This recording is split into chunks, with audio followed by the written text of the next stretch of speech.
Au niveau des richesses et des caractéristiques du sentier marin de Bomporto à Cavalère, on a plusieurs habitats qui sont représentés, et notamment l'herbier de Posidonie, qui est un habitat vraiment très important pour la Méditerranée, qui constitue en fait de vastes prairies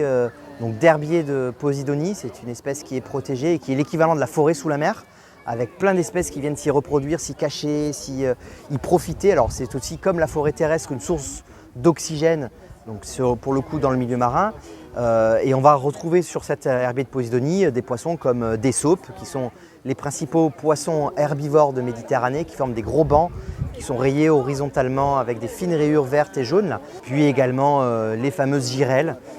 qui viennent arpenter l'herbier de Posidonie. L'un des objectifs aussi de ce sentier marin, c'était de faire découvrir les petites criques cachées de Bomporto, puisque là on a la plage de Bomporto, puis derrière cette pointe rocheuse, on a deux petites criques très agréables, méconnues, et donc les bouées s'enroulent le long de cette pointe rocheuse et emmènent les visiteurs jusque devant ces petites criques. C'est proposé, je pense, à nos cavaléroises et à nos cavalérois, ainsi qu'à nos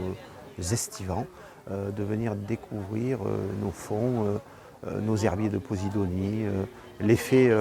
de la mer et de la houle sur les roches, toutes les strates aussi géologiques qu'on peut trouver dans les roches. Ça collait avec l'image de Cavalère, et puis surtout dans un lieu merveilleux comme la plage de Bomporto. Après celui des Sardinots à Sainte-Maxime, celui de Ramatuelle à Bonne-Terrasse, celui de la Croix-Valmer, nous nous retrouvons ici sur la plage de Bomporto pour inaugurer le 4e sentier marin le long de notre littoral intercommunal. Une grande valeur, je trouve, parce que on peut l'orienter vraiment sur la communication, c'est ludique, ça permet aux enfants, mais aux adultes aussi, de découvrir les petits fonds marins, tout ce qui concerne les espèces animales, mais également végétales qui le composent. Donc pour ceux qui souhaitent découvrir le sentier marin de Bomporto accompagné, c'est tous les mardis à 9h30 et 11h15, sur réservation auprès de l'Office du tourisme de Cavalère.